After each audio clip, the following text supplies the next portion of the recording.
রিমিকে অনেক জোর করার পরেও সামনের সিটে বসাতে পারিনি।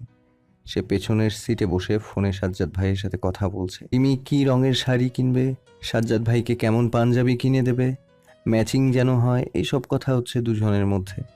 আমি নির্বাক দর্শকের মতো এসব শুনছি আর গাড়ি চালাচ্ছি। মাঝে মাঝে পেছনে তাকিয়ে রিমির সাথে কথা বলার চেষ্টা করেছি, কিন্তু রিমি পাত্তা দিচ্ছে না। সে ফোনে কথা বলায় ব্যস্ত। প্ল্যান করেছিলাম মিষ্টি মিষ্টি কথা বলে রিমিকে পটাবো, সেই সাথে সাজ্জাদ ভাইয়ের নামে খারাপ খারাপ কথা বলে রিমির মন বিষিয়ে তুলব, যাতে রিমি নিজে বিয়ে ভেঙে দেয়। কিন্তু এখন পর্যন্ত কিছুই করতে পারলাম না। যাই হোক, একটু পর রিমি ও সাজ্জাদ ভাইয়ের কথা বলা শেষ হলো। আমি মনে মনে আল্লাহকে একটা ধন্যবাদ জানালাম। তারপর আর এক মুহূর্ত কাল বিলম্ব না করে রিমিকে বললাম, রিমি, শপিং শেষে আমার সাথে ঘুরতে যাবি? তোকে একটা জায়গায় নিয়ে যাব, তোর খুব ভালো লাগবে। তোর সাথে কেন ঘুরতে যাব? তুই আমার কে রে? বয়ফ্রেন্ডও না, আমার হাজব্যান্ডও না। চুপচাপ গাড়ি চালা। আর হ্যাঁ, গাড়ি চালানোর সময় বারবার পেছনে দেখাস কেন? আমাকেই কোনদিন দেখিসনি হাদারাম একটা? আর একবার পেছনে দেখা চোখ তুলে নেবো একেবারে। আমি আর কিচ্ছু বলার সাহস পেলাম না, চুপচাপ গাড়ি চালাতে লাগলাম। প্রায় আধ ঘন্টা পর আমরা শপিং মলে এসে পৌঁছালাম। তারপর সবাই শপিং মলে ঢুকলাম। ছোট বাচ্চারা গেল একদিকে, বড়রা গেল আরেক দিকে, আর আমি রিমির সাথে রইলাম। রিমি যেখানে আমিও সেখানে। রিমি একটার পর একটা দোকানে ঘুরে বিয়ের শাড়ি ও পাঞ্জাবি দেখছে, আর আমি ওর পিছে পিছে ঘুরছি। হঠাৎ লাল রঙের একটা পাঞ্জাবি দেখে চোখ আটকে গেল আমার। লাল রং যদিও আমার পছন্দ না, কিন্তু এই পাঞ্জাবিটা আমার খুব মনে ধরেছে। রিমির সাথে বিয়ে হলে এই পাঞ্জাবিটা পরে বিয়ের আসরে যেতাম, কিন্তু সেটা মনে হয় না সম্ভব হবে। পাঞ্জাবিটা পছন্দ হয়েছে? রিমির কথায় ঘোর কাটলো। দেখি রিমিও সেই পাঞ্জাবিটার দিকে তাকিয়ে আছে। আমি আমতা আমতা করে বললাম, আরে না, তুই তো জানিস আমি লাল রং পছন্দ করি না। আচ্ছা, তোর দুলাভাই পাঞ্জাবিটা পরলে মানাবে তো? দুলাভাই মানে? কোন দুলাভাই? আরে সজ্জাদ ভাইয়ের কথা বলছি। আমার সাথে বিয়ে হলে সজ্জাদ ভাই তোর দুলাভাই হবে, জানিস না? আমি আর কিছু বললাম না, শুধু রাগে সাপের মতো ফোঁস ফোঁস করছি। রিমি আমার অবস্থা দেখে ভীষণ মজা পেল মনে হয়। সে হাসতে হাসতে বলল, কি ব্যাপার, চুপ করে গেলে যে? আরে আমি তোর বোন হলে সেই হিসাবে সাজ্জাদ ভাই তো তোর দুলাভাই হয়, এটা নিয়ে তো রাগার কি আছে? আচ্ছা, বাদ দিয়ে সব কথা। লাল পাঞ্জাবিটা সাজ্জাদ ভাইয়ের জন্য নিলে কেমন হবে বল না? আমি জানি না, তোর বিয়ে তুই বুঝে নে। রিমি আর কিছু না বলে দোকানদারকে পাঞ্জাবিটা প্যাক করে দিতে বলল। আমি মুখ ভার করে দাঁড়িয়ে রইলাম। পাঞ্জাবিটা আমার খুব পছন্দ হয়েছিল, কিন্তু রিমি সেটা সাজ্জাদ ভাইয়ের জন্য কিনল। তারপর রিমি নিজের জন্য শাড়ি দেখতে লাগলো। দোকানের সব শাড়ি রিমির সামনে স্তূপ করা। রিমি একটা একটা করে শাড়ি দেখছে, কিন্তু চেহারা দেখে মনে হচ্ছে একটা শাড়িও রিমির পছন্দ হচ্ছে না। মুখ কালো করে রেখেছে। আমি রিমির চোখ ফাঁকি দিয়ে অন্য দোকানে এসে তার জন্য শাড়ি দেখতে লাগলাম। অনেক খুঁজে একটা লাল রঙের শাড়ি পছন্দ হলো। এই শাড়িটা পরলে রিমিকে অস্থির লাগবে। যদিও রিমিকে সব শাড়িতেই অনেক সুন্দর লাগে, কিন্তু বিয়েতে যেহেতু মেয়েরা বেশিরভাগ লাল শাড়ি পরে, তাই লাল রং অপছন্দ হওয়া সত্ত্বেও রিমির জন্য লাল শাড়ি পছন্দ করলাম। এখন রিমি পছন্দ করলেই হবে। আমি রিমিকে ডাক দিলাম। রিমি আমার সামনে এসে ভ্রু কুঁচকে কোমরে হাত দিয়ে দাঁড়ালো। আমি রিমির হাতে শাড়িটা দিয়ে বললাম, দেখ তো পছন্দ হয় কিনা, তোকে অনেক সুন্দর লাগবে। এমন থার্ড ক্লাস মার্কার শাড়ি আমি নিব, তুই ভাবলি কেমন করে? এটা কোনো শাড়ি হলো? রাস্তার ফোকে নিয়েও তো এইসব শাড়ি পরে না। তুই যেমন, তোর চয়েসও তেমন। এসব ফালতু শাড়ি তোর বউকে কিনে দিস। কথাগুলো বলে রিমি আমার মুখের ওপর শাড়িটা ছুঁড়ে মারল। ঘটনা ঘটনার আকস্মিকতায় আমি হতবিহ্বল হয়ে গেলাম একদম। দোকানদার ও আশেপাশের লোকজন আমার দিকে বাঁকা চোখে তাকালো। লজ্জায় তখন আমার দম বেরিয়ে যাওয়ার মতো অবস্থা। রিমি সবার সামনে এইভাবে অপমান করবে ভাবিনি। আমি মাথা নিচু করে সেখান থেকে চলে এলাম। তারপর শপিং মলের এক কোনায় গিয়ে বসে রইলাম। রিমি একাই কি আচ্ছা রিমি একাই কি কিনবে কিনুক, যেচে গিয়ে অপমানিত হওয়ার শখ নেই আমার। আমি চুপচাপ বসেছিলাম। হঠাৎ দেখি আফিফা ও একটি ছেলে একে অপরের হাত ধরে আমার দিকে আসছে। আফিফা এখনো আমাকে খেয়াল করেনি। আমি উঠে দাঁড়াতেই আফিফার নজর আমার দিকে পড়ল। চমকে উঠল আফিফা, পাথরের মতো শক্ত হয়ে দাঁড়ালো। হাসি খুশি মুখটা মুহূর্তেই ফ্যাকাশে হয়ে গেছে। আফিফা ফ্যাল করে কিছুক্ষণ তাকিয়ে থেকে আমতা আমতা করে বলল, তুমি এখানে কি করছো? রিমির বিয়ের শপিং করতে এসেছি। ছোট আব্বু রিমির বিয়ে অন্য জায়গায় ঠিক করেছে। ওহ, শুনে খুব খারাপ লাগলো। খারাপ লাগলো? আরে তোমার তো খুশি হওয়ার কথা। তুমি আর তোমার মা তো এটাই চাচ্ছিলে। আফিফা কিছু বলল না, মাথা নিচু করে পায়ের দিকে তাকিয়ে আছে। ভাবখানা এমন পৃথিবীর সবচেয়ে নিরীহ মেয়ে সে। ভাজা মাছটা উল্টে খেতে জানে না, অথচ এই মেয়েটার জন্যই আমি সব কিছু হারিয়েছি। এসব ভাবতে ভাবতে আমি আফিফার পাশে দাঁড়িয়ে থাকা ছেলেটার দিকে তাকালাম। হ্যান্ডসাম দেখতে ছেলেটা। আফিফার কত নাম্বার বলির পাঠা ঠাউর করতে পারছি না, তবে প্রচুর টাকা পয়সাওয়ালা এটা বুঝতে পেরেছি। পোশাক আশাক দেখে তো তাই মনে হচ্ছে। আমি ছেলেটাকে ইশারা করে আফিফাকে বললাম, ছেলেটাকে তোমার নতুন বয়ফ্রেন্ড নাকি? বাহ, দারুণ মানিয়েছে তোমাদের। দোয়া করি তোমার এই রিলেশনটা যেন অন্তত টিকে। তুমি তো আবার মাসে মাসে বয়ফ্রেন্ড চেঞ্জ করো। মুখ সামলে কথা বলো শাহিন, এবার কিন্তু বাড়াবাড়ি হচ্ছে। আরে বাড়াবাড়ির দেখেছোটা কি? তুমি আমার সাথে এত কিছু করার পরেও তোমাকে যে বাঁচিয়ে রেখেছি, এটা তোমার বাপের ভাগ্য।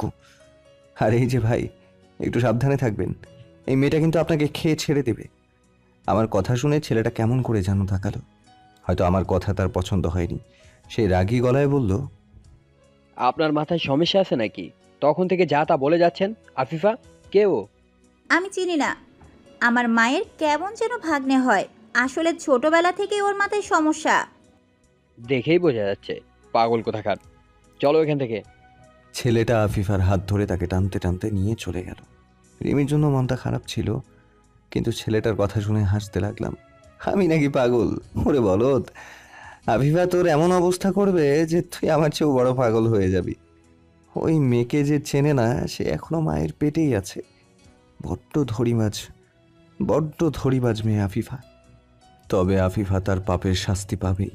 এতগুলো মানুষের মন নিয়ে খেলা করেছে সে, শাস্তি তো পেতেই হবে। কথায় আছে বাপেরও বাপ থাকে। আজ আফিফা মানুষকে ঠকাচ্ছে, একদিন সে নিজে ঠকবে। সেই দিনটা বেশি দূরে নয়। আমি এসব ভাবছিলাম, তখন দেখি শ্যামবর্ণের একটা ছেলে আমার সামনে এসে দাঁড়ালো। বয়স আনুমানিক 15 থেকে 16 হবে। তার হাত ভর্তি শপিং ব্যাগ। ছেলেটা আমার দিকে শপিংয়ের ব্যাগগুলো এগিয়ে দিয়ে বলল, ভাইজান, আপনার বোন এগুলো গাড়িতে রেখে আসতে বলল।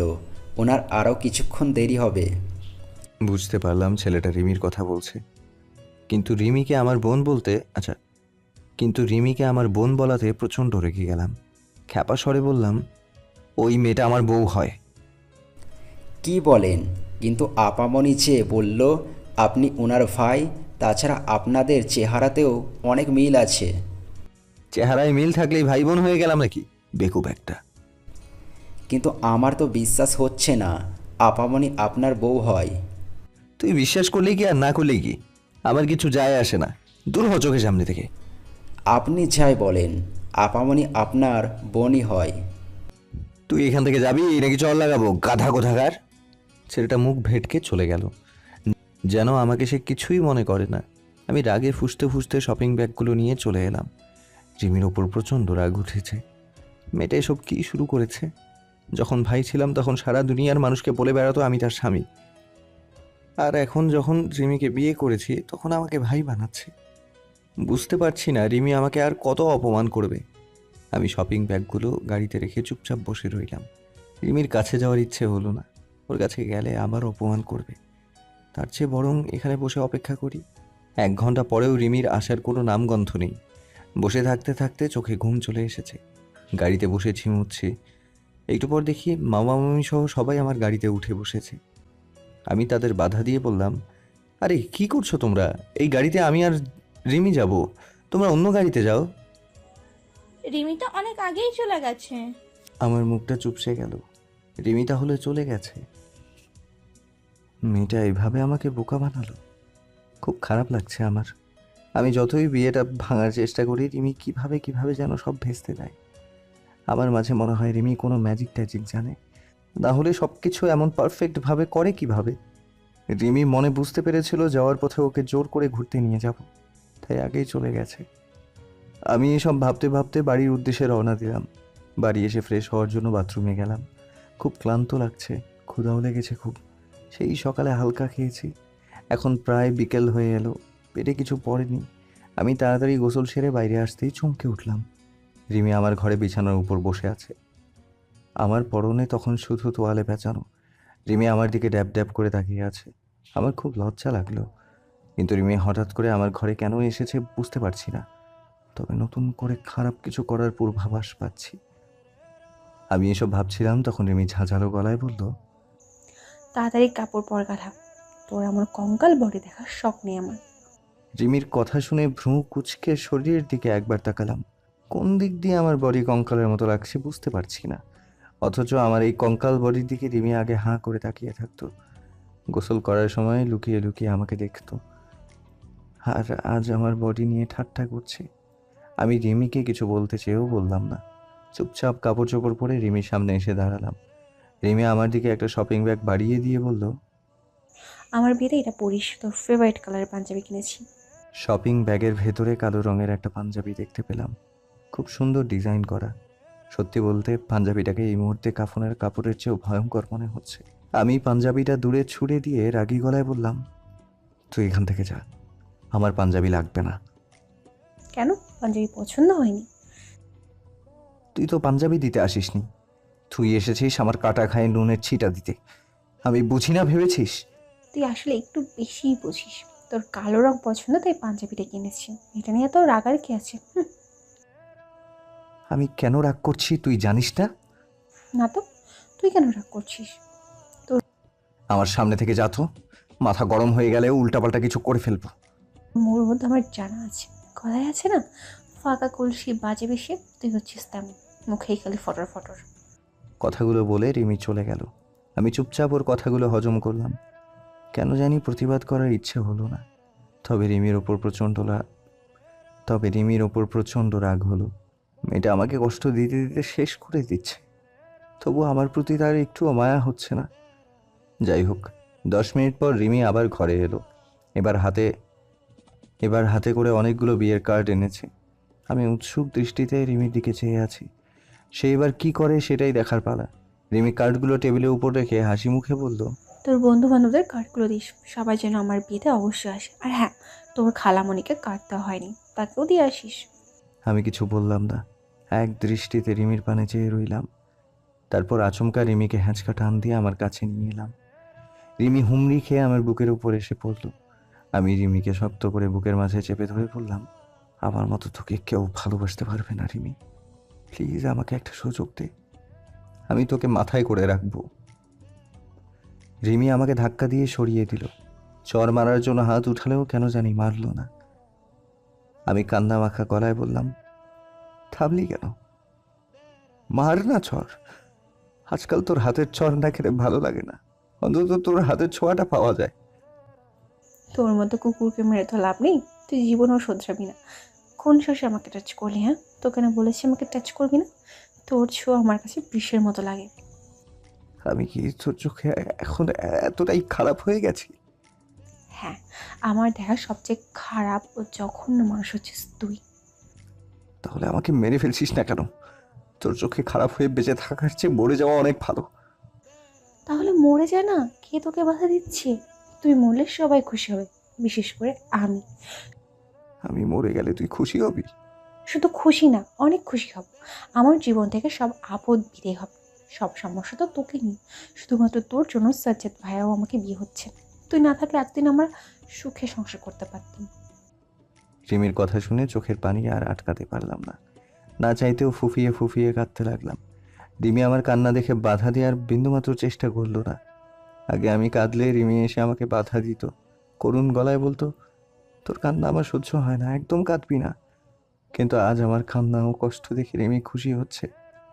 নিয়তির খেলা বোঝা বড় দায়, মানুষ কখন বদলে যায় টেরই পাওয়া যায় না।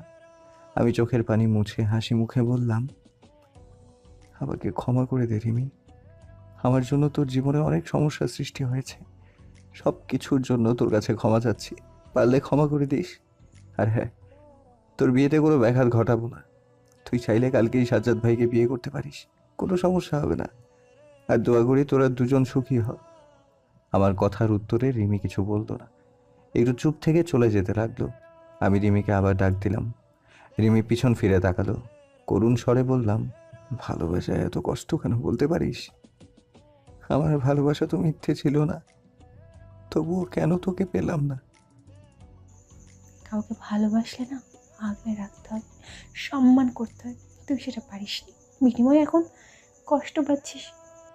রিমি চলে গেল। আমি এক দৃষ্টিতে তার চলে যাওয়ার পানে কিছুক্ষণ চেয়ে রইলাম। দু- চোখ দুটো চোখ দুটো বারবার ঝাপসা হয়ে আসছে। আজ চোখ দুটো মনে হয় আমার সাথে আড়ি করেছে, কথা শুনছেই না, অনবরত কান্না করে যাচ্ছে। আমি বড় বড় শ্বাস নিয়ে নিজেকে একটু স্বাভাবিক করার চেষ্টা করলাম। রিমির বিয়ে ভাঙার জন্য যত প্ল্যান করেছিলাম এখন থেকে সব বন্ধ, কারণ রিমি আমাকে ভালোবাসে না, আমাকে নিজের করে চায় না। তাহলে বিয়ে ভেঙে কী লাভ? শুধু শুধু রিমি কষ্ট পাবে। সবচেয়ে বড় কথা, রিমি এখন সাজ্জাদ ভাইকে ভালোবাসে। কথাটা তেতো হলেও সত্য, আর এই তেতো কথাটা বুঝতে আমার অনেকটা সময় লেগে গেল। আজ যখন রিমি আমাকে মরতে বলেছিল, তখন তার চোখে বিন্দুমাত্র কষ্ট বা মায়া দেখতে পাইনি, বরং আমি মরলে সে খুশি হবে। তখনই বুঝেছি রিমির জীবনে আমার স্থান কোথায়। সে আমাকে কুকুরের চেয়েও অধম মনে করে। আমাকে সে এতটাই ঘৃণা করে যে বলে বোঝানো যাবে না। তাই ঠিক করেছি রিমির জীবন থেকে চিরদিনের জন্য সরে যাব। সে সাজ্জাদ ভাইয়ের সাথে সুখে থাকুক, আমি না হয় দূর থেকে তাকে ভালোবেসে যাব। জানি রিমিকে ছাড়া আমার কষ্ট হবে, হয়তো মরে যাব, কিন্তু তবুও রিমি যেন সুখে থাকে সেই দোয়া করি। আমি চোখের পানি মুছে বাইরে এলাম। হাতে অনেক কাজ।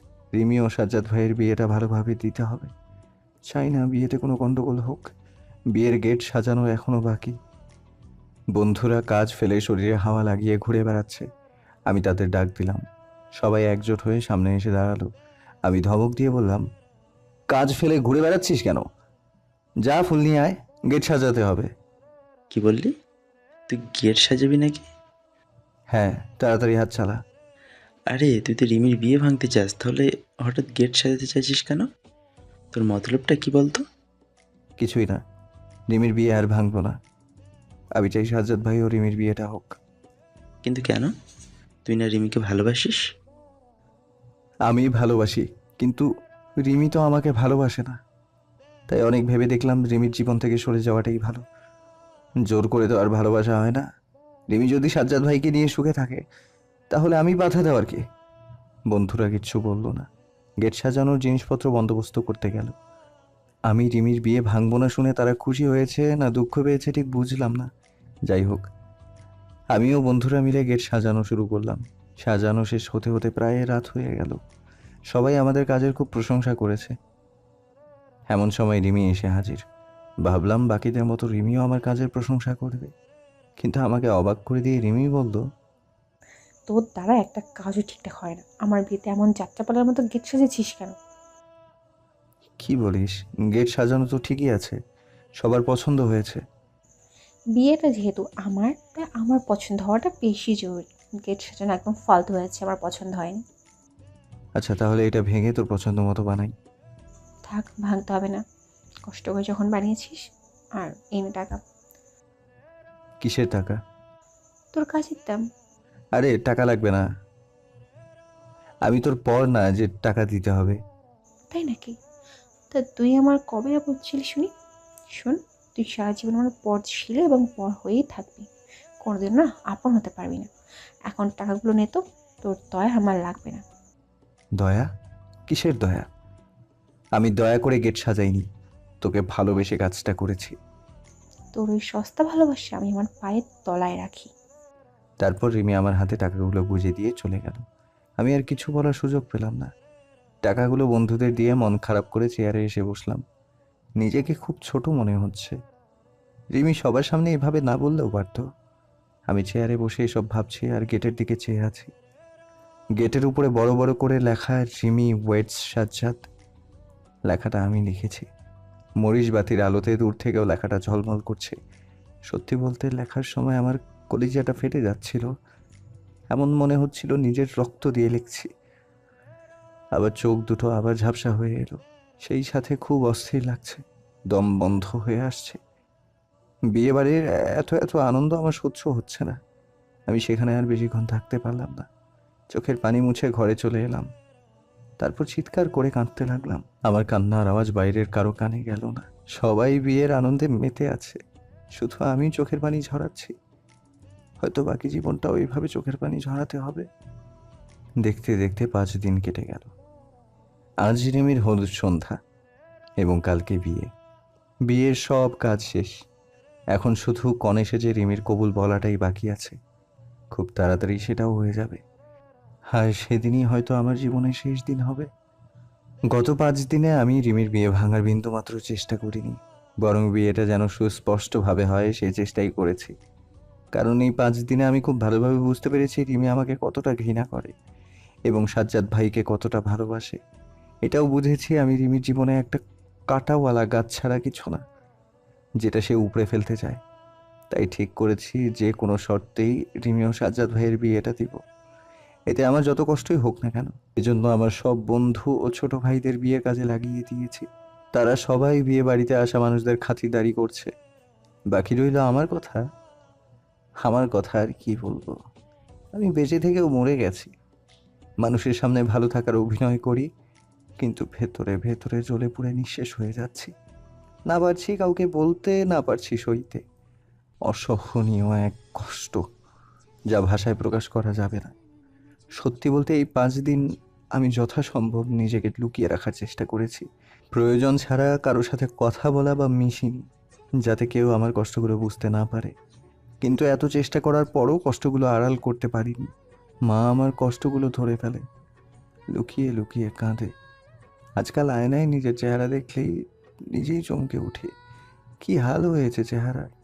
উস্কো খুস্কো চুল, চোখের নিচে কালো দাগ, মলিন চেহারা ও ক্লান্ত শরীর নিয়ে শোচনীয় এক অবস্থা।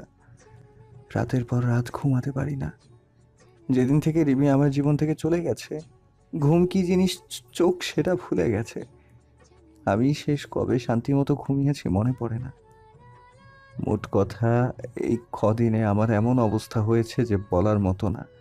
কোনো মতে জানটা আটকে আছে, এই যা। তবে রিমি যে খুব খুশি আছে এটা নির্দ্বিধায় বলতে পারি। বিয়ের আমেজে পুরো মজে আছে, পুরো বাড়ি নেচে বেড়াচ্ছে। সকাল বিকাল বাড়িতে গানের আসর বসছে, আনন্দ ফুর্তি হচ্ছে। শুধু আমি কষ্টে আছি, যদিও আমার কষ্টে কারো কোনো যায় আসে না। সবাই শুধু নিজের আনন্দ নিয়ে ব্যস্ত। যাই হোক, সকাল থেকে বিকেল পর্যন্ত রিমির হলুদ সন্ধ্যার আয়োজন করলাম। তারপর ঘরে এসে শুয়ে পড়লাম। ক্লান্ত ছিলাম, তাই কখন যে ঘুমিয়ে পড়েছি টেরও পাইনি। ঘুম ভাঙলো সন্ধ্যার পর মৌ ভাবির ডাকে। চোখ মেলে দেখি মৌ ভাবি সহ এলাকার প্রায় সব ভাবিরা আমার ঘরে জড়ো হয়েছে। তাদের সবার পরনে হলুদ শাড়ি এবং মাথায় গাঁদা ফুল দিয়ে বড় করে খোপা করা। দেখতে মন্দ লাগছে না, তবে কিঞ্চিত অবাক হলাম ভাবিদের হাতে হলুদের বাটি দেখে। আমি কপাল কুঁচকে বিস্ময় নিয়ে বললাম, কি ব্যাপার ভাবি, আপনারা সবাই আমার ঘরে কি করছেন? এমনি আসলাম, কেন আসা যাবে না? তা না, আসলে আপনারা সবাই একসাথে এলে সামাল দেওয়া কষ্টকর হবে। একজন একজন করে আসেন। মৌ ভাবি আমার কথা শুনে লজ্জা পেলেন, হয়তো আমার কথার মানে বুঝতে পেরেছেন। তাই আমার বুকে আস্তে করে কিল মেরে বললেন, শয়তান একটা, যাও ফ্রেশ হয়ে আসো। কেন ভাবি? তোমাকে হলুদ মাখাবো। আরে আমাকে কেন মাখাবেন? যার বিয়ে গিয়ে তাকে মাখান। এমনিতেই সে বিয়ের জন্য পাগল হয়ে গেছে। আগে তোমাকে মাখাই, তারপর রিমিকে মাখাবো। না ভাবি, এসব হলুদ টলুদ মাখানোর নিয়ম আমার ভালো লাগে না, আপনারা যান। হলুদ মাখিয়ে তবেই যাব। রাগী গলায় কথাটা বলে মমু ভাবি আমাকে বাথরুমে ঢুকিয়ে দিল। কোনো উপায় না পেয়ে ফ্রেশ হয়ে এলাম। ভাবিরা আমাকে বিছানার উপর বসালো, তারপর একে একে এসে আমার গালে, নাকে, মুখে, গলায় ও বুকে হলুদ মাখাতে লাগলো। আমিও ভাবিদের গালে ও মুখে হলুদ লাগিয়ে দিলাম। মমু ভাবি আমাকে টিপ্পনি কেটে বলল, চেহারা তো দিন দিন বাদুরের মতো হয়ে যাচ্ছে, আর কয়দিন পর তো কপালে মেয়েও জুটবে না। দরকার নেই, আপনারা থাকলেই যথেষ্ট। ঢং দেখলে বাঁচি না, তোমার মতো ছ্যাঁকাখোরের কাছে থাকতে আমার বইয়ে গেছে। আমি আবার ছ্যাঁকা খোলাম কিভাবে? তা নয়তো কি, এমন একটা ভাব ধরে থাকো যেন তোমার বউ মরে গেছে আর রিমির বিয়ে হয়ে যাচ্ছে। তো কি হয়েছে, দুনিয়াতে কি মেয়ের অভাব আছে নাকি? আমার একটা মামাতো বোন আছে, ওর সাথে তোমার বিয়ে দিব, দেখতে একদম রিমির মতো। রিমির মতো দেখতে হলে কি হবে? সে তো আর রিমি না, আমার শুধু রিমিকেই লাগবে। তার মানে এখনো রিমিকে ভুলোনি, তাই তো? আমি ওকে সারা জীবনেও ভুলতে পারবো না। কিন্তু রিমির তো কাল বিয়ে হয়ে যাচ্ছে, তখন কি করবে? এরপরও কি রিমিকে ভালোবাসবে? হুম হুম। শুধু এই বিয়ে কেন, ওর যদি আরও 10টা বিয়ে হয় তবু ওকে ভোলা যাবে না। এমনকি রিমি যদি বিয়ের পর 10-12টা বাচ্চা কাচ্চা নিয়ে এসে বলে আমাকে বিয়ে করো, আমি একবার ছাড়া দুবার ভাববো না, বিয়ে করে ফেলবো। এত ভালোবাসো রিমিকে? হুম, কিন্তু আফসোস, রিমি আমার ভালোবাসাটা বুঝলো না। তুমিও তো ওর ভালোবাসা বুঝুনি, এখন আফসোস করে লাভ কি বলো? আমি কিছু বললাম না। মমু ভাবি ঠিকই বলেছে, আসলে আমরা অনেক সময় সত্যিকারের ভালোবাসা চিনতে পারি না, মিথ্যে ভালোবাসার পিছনে হন্য হয়ে ছুটি। ফলস্বরূপ বাকি জীবনটা ভালোবাসাহীন কাটাতে হয়। আমার ক্ষেত্রে সেটাই ঘটেছে। এখন আর আফসোস করে লাভ নেই। যাই হোক, ভাবিরা আমাকে হলুদ মাখানো শেষ করে চলে গেল। আমি কিছুক্ষণ বসে থাকার পর ব্যালকনিতে গিয়ে দাঁড়ালাম। এখান থেকে বিয়ে বাড়ির সব কিছুই প্রায় দেখা যায়, বিশেষ করে রিমির হলুদ সন্ধ্যের স্টেজটা। সেটা আমি নিজে হাতে সাজিয়েছি। একটু পর দেখলাম ভাবিরা রিমিকে স্টেজে বসালো। সবাই রিমিকে দেখার জন্য ঘিরে ধরলো। হলুদ শাড়িতে রিমিকে কোনো হুরের চেয়ে কম লাগছে না। দূর থেকে ওর সৌন্দর্যের পরশ অনুভব করতে পারছি। কি এক লাবণ্য ও মায়া সারা চেহারা জুড়ে। কেন জানি সৃষ্টিকর্তার উপর খুব অভিমান হলো। রিমিকে এত সুন্দর করে বানানোর কি দরকার ছিল? আর বানালে ওর সৌন্দর্য সবাইকে দেখার সুযোগ দিচ্ছে কেন? শুধু আমি দেখতাম। আমি এসব ভাবতে ভাবতে দেখলাম হলুদ সন্ধ্যের আয়োজন শুরু হয়ে গেছে। আত্মীয় স্বজনেরা একে একে রিমিকে হলুদ মাখাচ্ছে এবং মিষ্টি খাওয়াচ্ছে। সেই সাথে রিমির হাতে কিছু টাকাও দিচ্ছে। আমাদের গ্রাম্য ভাষায় এটাকে থুবড়া খাওয়ানো বলে। যাই হোক, থুবড়া খাওয়ানো শেষে রিমিকে গোসল করানো হলো। তারপর নাচ গানের আয়োজন শুরু হলো। গ্রামের নানি দাদিরা সারি বেঁধে নাচছে। আমি বেলকনিতে দাঁড়িয়ে সেসব দেখছি। একটু পর বন্ধুরা দল বেঁধে বেলকনিতে এলো। সবাই এক একটা হলদে ভূত সেজে আছে। আশিক আমাকে দেখে খুশিতে গদগদ হয়ে বলল, দোস্ত, আজ রিমিকে যা লাগছে না, একেবারে পরি। আমি নিজেই ওর প্রেমে পড়ে গেছি। ভালো, যা প্রেম কর, পারলে বিয়েও করে ফেলিস। আরে রেগে যাচ্ছিস কেন? আমি তো মজা করলাম। আচ্ছা বাদ দে এসব কথা। রিমি তোকে ডাকছে। কেন? সবাই রিমিকে হলুদ মাখালো, কিন্তু তুই মাখালি না কেন? ফাজলামি করিস আমার সাথে? আমার ভালোবাসার মানুষের অন্য একজনের সাথে বিয়ে হচ্ছে, আর আমি ওকে হলুদ মাখাতে যাব? কথা কোথাকার। বন্ধুদের রাগ দেখিয়ে ঘরে চলে এলাম। কিচ্ছু ভালো লাগছে না।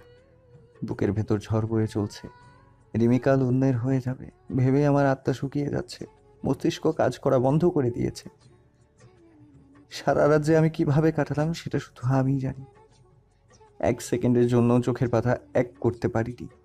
শুধু রিমির কথা ভেবেছি। যাক সেসব কথা। পরের দিন সকালেই রিমির বিয়ের মূল আয়োজন শুরু হলো। শুনলাম ভোরেই নাকি 3টা বিদেশি গরু জবাই করা হয়েছে। ছাগল মুরগির কথা হিসেবের বাইরে। অবাক হওয়ার কিছুই নেই। আমাদের যত বড় গোষ্ঠী 2-3টা গরু তাদেরই লাগবে। বরযাত্রী ও এলাকার লোকজন তো আছেই। তাহলে একবার ভাবুন রিমির বাবা কেমন ধুমধাম করে বিয়ে দিচ্ছে। অবশ্য বিয়ে নিয়ে আমার কোনো মাথা ব্যথা নেই। আমি আমার চিন্তায় আছি। সকাল থেকে কতগুলো সিগারেট শেষ করেছি হিসেব নেই। একটা সময় সিগারেট খাওয়া নিয়ে রিমির সাথে প্রায় ঝগড়া হতো, কিন্তু আজ ঝগড়া করার মানুষটা নেই। সারা জীবনের জন্য চলে যাচ্ছে। সত্যি বলতে এখন আমার চিৎকার করে কাঁদতে ইচ্ছা করছে, কিন্তু কেন জানি কাঁদতে পারছি না। উল্টো হাসছি, একা একা হাসছি এবং কল্পনায় রিমির সাথে গল্প করছি। আমাদের ছোট্ট সংসারের গল্প, যে সংসারের গল্প রিমি আমাকে প্রায় শোনাতো। গ্রামে ছোট্ট একটা টিনের ঘর হবে, বারান্দা থাকবে, বিশাল বড় উঠোন হবে এবং উঠোনের এক কোণায় ফুলের বাগান থাকবে। রিমি রোজ সকালে ফুলের মালা গাঁথবে, আমি সেগুলো বাজারে ঘুরে ঘুরে বিক্রি করব। তারপর সংসারের বাজার সদাই করে সন্ধ্যাবেলা বাড়ি ফিরব। বাড়ি ফিরে দেখব রিমি আমার অপেক্ষায় বারান্দায় গাল ফুলিয়ে বসে আছে। আমি ওর অভিমান ভাঙাতে কানে ধরে ক্ষমা চাইব। রিমি তখন আবারও রেগে যাবে। তখন আমি ওর জন্য আনা হাওয়াই মিঠাই, তিলের খাজা ও সন্দেশ দিব। রিমি খুশিতে আমাকে জড়িয়ে ধরবে, তারপর আমার জন্য চা করে আনবে। আমি আমি হাত মুখ ধুয়ে বারান্দায় বসে রিমির হাতের বানানো চা ও তার সারাদিনের জমানো গল্প শুনব। রাতে চাঁদের আলোয় উঠানে পাটি পেরে বসবো। রিমি ওর কোলে আমার মাথা রাখতে বলবে, তারপর ওর সুরেলা গলায় গান শুনিয়ে আমার সারাদিনের ক্লান্তি দূর করবে। মাঝে মাঝে চুলে বিলি কেটে দিবে। আরামে আমার চোখে ঘুম চলে আসবে, কিন্তু রিমি ঘুমোতে দেবে না। উল্টো তাকে কোলে করে নিয়ে ঘরে যেতে বলবে। আমি রিমিকে কোলে নিয়ে ঘরে যাব। রিমি আমার গলা জড়িয়ে ধরে বুকের সাথে লেপ্টে থাকবে। আমি রিমিকে আলতো করে বিছানায় শোয়াবো। তারপর বিছানার পাশে থাকা জানালাটা খুলে দেব। চাঁদের আলো জানালা দিয়ে পুরো ঘরে উকি মারবে, আর আমি সেই চাঁদের আলোয় রিমির অপরূপ রূপের সুধা পান করব। রিমি আমার বুকে চিমটি কেটে লজ্জা মাখা গলায় বলবে, কি দেখো? আমি রিমির ঠোঁটে আলতো করে পরশ বুলিয়ে বলবো, তোমাকে দেখি। রিমি আরো লজ্জা পাবে, আমাকে শক্ত করে জড়িয়ে ধরবে। সারা রাত এভাবেই ভালোবাসায় কেটে যাবে। আগে রিমির এসব আজগুবি কথা শুনে খুব হাসতাম। হাসতে হাসতে পেটে খিল ধরে যেত। কিন্তু আজ কেন জানি মনে হচ্ছে, যদি রিমির এসব কথা সত্যি হতো, তার সাথে ছোট্ট সংসার বুনতে পারতাম। আফসোস, সেসব আর হবার নয়। আমি একটা দীর্ঘশ্বাস ছেড়ে আবার সিগারেট টানতে লাগলাম। সারাদিন এভাবেই কেটে গেল। কেউ আমার খোঁজ খবর নেয়নি। শুধু বন্ধুরা দুপুরে একবার এসে ডাকাডাকি করছিল। আমি ধমক দিয়ে তাদের পাঠিয়ে দিয়েছি। এরপর আর কেউ আসেনি। অবশ্য না এসে ভালোই হয়েছে। আমাকে এই অবস্থায় দেখলে নির্ঘাত পাগল ভাবত। যাই হোক, মাগরিবের নামাজের পর বরযাত্রী এলো। আমি ঘর থেকেই সবার চিৎকার চেঁচামেচি শুনতে পাচ্ছি। সবাই বর এসেছে বলে হইচই করছে। জানালা দিয়ে উকি মেরে একবার বাইরে তাকালাম। সাজ্জাদ ভাই বর সেজে গাড়ি থেকে নামছে। সবাই তাকে ঘিরে ধরেছে। ভাবিরা গেট আটকে রেখেছে। 10,000 টাকা না দিলে গেট ছাড়বে না। এ নিয়ে বরপক্ষের সাথে ভাবিদের ছোটখাটো লড়াই চলছে। আবার ছোট বাচ্চারা পটকা ফুটাচ্ছে। পুরো হুলস্থুল কাণ্ড বেঁধে গেছে। আমি দাঁতে দাঁত চেপে সহ্য করছি। আজ সাজ্জাদ ভাইয়ের জায়গায় আমার থাকার কথা ছিল। আমি রিমিকে বিয়ে করে ঘরে তুলতাম, আমাদের বাসর হতো। কিন্তু নিজের দোষে সব হারালাম। আর কিছুক্ষণ পর রিমি কবুল বলে সাজ্জাদ ভাইয়ের হয়ে যাবে। তাদের বাসর হবে। রিমির প্রতিটি অঙ্গে সাজ্জাদ ভাইয়ের পরশ পড়বে। আমি আর কিচ্ছু ভাবতে পারলাম না। চোখের সামনে সব অন্ধকার দেখছি। আমার এক হাতে সিগারেট ও অন্য হাতে 2-3টা ঘুমের ট্যাবলেটের পাতা। সিদ্ধান্ত নিয়েছি সবগুলো ঘুমের ট্যাবলেট খেয়ে চিরদিনের জন্য ঘুমিয়ে যাব। মুখে যতই বলি রিমিকে ছাড়া বেঁচে থাকবো না, কিন্তু আমার ভিতর জানে আমি কতটা কষ্টে আছি। সব কিছু একদম ফালা হয়ে গেছে। এখন বুঝতে পারছি মানুষ কেন আত্মহত্যা করে। অনেকে বলে ভালোবাসায় ত্যাগ সর্বোত্তম, আরও নানা রকম লেকচার দেয়। কিন্তু এখন আমার কাছে এসব ফালতু মনে হচ্ছে। ভালোবাসায় ত্যাগ করা হয়তো ভালো, কিন্তু এই ত্যাগে যে পরিমাণ কষ্ট হয় তা মৃত্যু যন্ত্রণার সমান। রিমির খুশির জন্য আমি আমার ভালোবাসার কুরবানি দিয়েছি, যার ফলে এখন আমার মৃত্যুকেই সহজ মনে হচ্ছে। ভালোবাসা ছাড়া বেঁচে থাকার কি মানে? সারা জীবন কষ্ট পাওয়ার চেয়ে একবারে মরে যাওয়ার ঢের ভালো।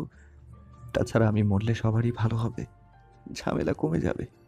রিমি তো খুশিতে বাকবাকুম করবে। বিয়েতে এটাই হয়তো ওর সেরা গিফট হবে। জীবনের চেয়ে দামি গিফট আর কি হতে পারে? আমি চোখের পানি মুছে ফোনের স্ক্রিনের দিকে তাকালাম। রিমির ছবি জল জল করে ভাসছে। শেষবারের মতো রিমির মায়াবী চেহারাখানা দেখে নিচ্ছি। আর হয়তো দেখার সুযোগ পাবো না। আমি আলতো করে রিমির ছবিতে হাত বুলালাম, চুমু খেলাম। চোখের পানি আটকাতে পারছি না, প্রচণ্ড কান্না পাচ্ছে। সবাইকে ছেড়ে যেতে কষ্ট হচ্ছে, কিন্তু বেঁচে থাকলে এর চেয়েও বেশি কষ্ট পেতে হবে। এত কষ্ট সহ্য করার মতো শক্তি আল্লাহ আমাকে দেয়নি। আমি একসাথে 15-20টা ঘুমে ট্যাবলেট হাতে নিলাম। এগুলো খেলে সকালে সূর্য আর দেখতে পারবো না। চিরদিনের মতো অন্ধকারে তলিয়ে যাব। আমি ট্যাবলেটগুলো মুখে দিতে যাব, এমন সময় দরজা ধাক্কানোর শব্দ কানে এলো। কেউ একজন প্রচণ্ড জোরে দরজা ধাক্কাচ্ছে এবং আমার নাম ধরে ডাকছে। বিয়ে বাড়ির শোরগোলের কারণে বুঝতে পারছি না কে ডাকছে। একবার ভাবলাম দরজা খোলার দরকার নেই, কে ডাকছে ডাকুক। কিন্তু যেভাবে দরজা ধাক্কাচ্ছে তাতে মনে হয় দরজা ভেঙেই ফেলবে। বাধ্য হয়ে অবশেষে দরজা খুললাম। বাইরে তাকাতেই প্রচণ্ড অবাক হলাম। দেখি সাজ্জাদ ভাই ও আমার বন্ধুরা দাঁড়িয়ে আছে। সত্যি বলতে সাজ্জাদ ভাইকে এই মুহূর্তে আমার ঘরে দেখে হতবিহব্ব হয়ে গেছি। হারামিটা এখানে কেন এসেছে? তার তো এখন বিয়ের আসরে থাকার কথা। কিছুক্ষণ পর বিয়ে, কাজী সাহেবও চলে এসেছে। আমি কিছু বলতে যাব, তার আগেই সাজ্জাদ ভাই ধমক দিয়ে বলে উঠলেন, এখনও রেডি হসনি কেন? বিয়েতে যাবি না? না ভাই, আপনারা এখান থেকে যান, আমাকে একটু একা থাকতে দেন। অনেক কষ্টে নিজেকে সামলে রেখেছি। বিয়ে বাড়িতে গেলে নির্ঘাত কোনো একটা গন্ডগোল করে বসবো, তখন আরেক বিপদ। তার চেয়ে ভালো আমি এখানেই থাকি। আরে বোকা, কিচ্ছু হবে না, আমরা আছি তো। নে এখন তাড়াতাড়ি রেডি হ, হাতে একদম সময় নেই। ভাই বোঝার চেষ্টা করেন, আমার বিয়েতে যাওয়া ঠিক হবে না। সাজ্জাদ ভাই এবার প্রচণ্ড বিরক্ত হলেন। ওনার চোখে মুখে সেটা ফুটে উঠেছে। উনি আমাকে আর কিছু বললেন না, শুধু আমার বন্ধুদের ইশারা দিলেন।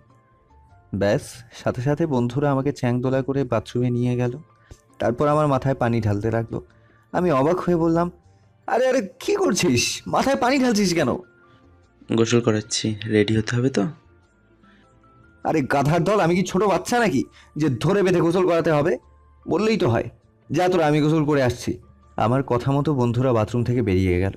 আমি গোসল করছি আর নিজের কপাল চাপড়াচ্ছি। আমার সাথে এসব কি হচ্ছে কিচ্ছুই বুঝতে পারছি না। শান্তি মতো কি মরতেও পারবো না? এখন যদি আমি বিয়েতে যাই তাহলে নিজেকে আটকাতে পারবো না। হয় কোনো গন্ডগোল করব, না হয় ওখানেই দম বন্ধ হয়ে মারা যাব। কিন্তু বন্ধুরা আমার কথাটা বুঝতেই চাইছে না। জোর করে রিমির বিয়েতে নিয়ে যেতে চাইছে। আমি গোসল শেষে বাইরে এসে আরেক ধাপ অবাক হলাম। সাজ্জাদ ভাই হাতে পাঞ্জাবি নিয়ে দাঁড়িয়ে আছে। এটা সেই পাঞ্জাবিটা যেটা আমি সেদিন শপিং মলে পছন্দ করেছিলাম। কিন্তু এটা তো রিমি সাজ্জাদ ভাইয়ের জন্য কিনেছিল। তাহলে সাজ্জাদ ভাই নিজে না পরে কাকে দেওয়ার জন্য দাঁড়িয়ে আছে? আমাকে নাকি? আমাকে নাকি? আমি এসব ভাবছিলাম, তখন সাজ্জাদ ভাই পাঞ্জাবিটা আমার দিকে বাড়িয়ে বললেন, ঝটপট পাঞ্জাবিটা পরে রেডি হয়ে নে, হাতে সময় নেই। কাজী সাহেব অপেক্ষা করে বসে আছেন। মানে কি? আমি এই পাঞ্জাবি পরতে যাব কেন? এটা তো রিমি আপনার জন্য কিনেছে, আপনি পরেন। অত কথা বলার সময় নেই। হৃদয়, শাইনকে পাঞ্জাবিটা পরাও তো, আমি ওদিকটা দেখে আসছি। ঠিক আছে ভাই। সাজ্জাদ ভাই চলে গেলেন। আমি হাঁ করে তাকিয়ে আছি, মাথায় কিচ্ছু ঢুকছে না। এরা আমাকে দিয়ে কি করাতে চাইছে? আমি শাওনকে লাগাতার জিজ্ঞেস করার পরও কোনো উত্তর পাচ্ছি না। মুখে কুলু পেটে আছে। যাই হোক, অনেক জোড়াজুড়ির পর শাওন আমাকে পাঞ্জাবিটা পরালো। তখনও সব কিছু আমার ধারণার বাহিরে। বন্ধুরা কি করতে চাইছে বুঝতে পারছি না, শুধু জানি ডাল মে জরুর কুছ কালা হ্যায়। আমার সন্দেহ আরও প্রখর হলো যখন মৌ ভাবি ঘরে এলো এবং হন্তদন্ত হয়ে বলল, এখনো বরকে রেডি করানো হয়নি, কাজী সাহেব তাগাদা দিচ্ছেন। উনি এই বিয়ে পড়ে আরেকটা বিয়ে পড়াতে যাবেন। বরকে রেডি করানো হয়নি মানে? আরে বর তো সাজ্জাদ ভাই, সে তো অনেক আগেই রেডি হয়ে বসে আছে। তুমি চুপ করো তো, বরকে সেটা একটু পরেই জানতে পারবে। শাওন, তাড়াতাড়ি শাইনকে নিয়ে নিচে আসো। জি ভাবি, যাচ্ছি। আপনারা রিমি ভাবিকে নিয়ে যাচ্ছেন। মৌ ভাবি মাথা নাড়িয়ে চলে গেলেন। তবে যাওয়ার আগে আমাকে একটা চোখ টিপ মারলেন। আমি ঠিক বুঝলাম না ভাবি হঠাৎ চোখ টিপ মারলেন কেন। নিশ্চয়ই কোনো গন্ডগোল আছে। যাক সেসব কথা। বন্ধুরা আমাকে পাঞ্জাবি ও পাগড়ি পরিয়ে আতর সুরমা লাগিয়ে আয়নার সামনে দাঁড় করালো। আশিক বলল, দেখ তো নিজের কেমন লাগছে। আয়নায় নিজের চেহারা দেখে চমকে উঠলাম আমি। নিজেই নিজেকে চিনতে পারছি না। বর বর লাগছে নিজেকে, কিন্তু আফসোস আমি বর নই। মুখ কালো করে বললাম, তোরা এসব কেন করছিস বলতো? কি ভেবেছিস এতে করে আমার কষ্ট কমাতে পারবি? বন্ধুরা কেউ আমার প্রশ্নের উত্তর দিল না। প্রসঙ্গ পাল্টে শাওন বলল, দেরি হয়ে যাচ্ছে, নিচে চল। আমি গিয়ে কি করব বল? আমি তো আর বর না। আচ্ছা, তুই এত কথা বলিস কেন বলতো? একটু চুপ থাকা যায় না? তখন থেকে শুধু প্রশ্ন করেই যাচ্ছিস। বন্ধুরা আমাকে টানতে টানতে নিচে নিয়ে যেতে লাগলো। শত মানা করার পরও কেউ শুনছে না। জোর করে আমাকে নিচে নিয়ে গেল। নিচে এসে দেখি আরেক কাণ্ড। ভাবিরা দল বেঁধে দাঁড়িয়ে আছে। আমাকে দেখে ইমু ভাবি টিপ্পনি কেটে বলল। ভাবির কথা শুনে প্রচণ্ড বিরক্ত হলাম। এরা আমাকে নিয়ে মশকরা শুরু করেছে। আমি কিছু বলতে যাব তার আগেই মৌ ভাবি এসে উপস্থিত। আমাকে দেখে মিটিমিটি হাসছেন। বললেন, তোমরা এসব কথা বাদ দিয়ে আগে শাহিনের থেকে টাকা নাও, 10,000 টাকা। টাকা ছাড়া এক চুলো নড়তে দিবে না। কিসের টাকা ভাবি? আপনারা তো সাজ্জাদ ভাইয়ের থেকে টাকা নিয়েছেন। তোমার থেকেও নিব, না দিলে যেতে দিব না। এবার আর নিজের রাগকে কন্ট্রোল করতে পারলাম না। অনেকক্ষণ ধরে এদের অত্যাচার সহ্য করছি, আর পারছি না। আমি বাজখাই গলায় বললাম, আপনারা এইসব কি শুরু করেছেন বলেন তো? আপনারা ভালো করেই জানেন আমার মনের অবস্থা কেমন, তবুও আমার সাথে মজা করছেন। বাবা, আমার দেবরজি তো ভালোই রাগ দেখাতে পারে, তবে যতই রাগ দেখো না কেন কাজ হবে না। টাকা আমরা নিবই, না হলে যেতে দিব না। আসার সময় পাঞ্জাবির পকেটে কিছু টাকা রেখেছিলাম, সেগুলো মোমো ভাবির হাতে দিয়ে বললাম, আমার যাওয়া লাগবে না, নিন আপনাদের টাকা। তারপর আমি উল্টো পথে হাঁটা ধরলাম। বন্ধুরা দৌড়ে এসে আমাকে ধরে ফেললো। তারপর আমাকে কাঁধে তুলে বিয়ের আসরের দিকে নিয়ে যেতে লাগলো। বিয়ে বাড়িতে আসা লোকজন হাঁ করে সব দেখছে। ততক্ষণ পর্যন্ত সব ঠিকঠাকই ছিল, কিন্তু যখন বন্ধুরা আমাকে বরের আসনে বসালো তখন আমি অবাকের চরম মাত্রায় পৌঁছে গেলাম। চোখ বড় বড় করে বললাম, এখানে তো সাজ্জাদ ভাইয়ের থাকার কথা, আমাকে এখানে নিয়ে এলি কেন? কারণ সাজ্জাদ ভাইয়ের বদলে এখন তোর সাথে রিমির বিয়ে হবে। শাওনের কথা শুনে আমার মাথায় যেন আকাশ ভেঙে পড়লো। এটা কি, আচ্ছা এটা কিভাবে সম্ভব?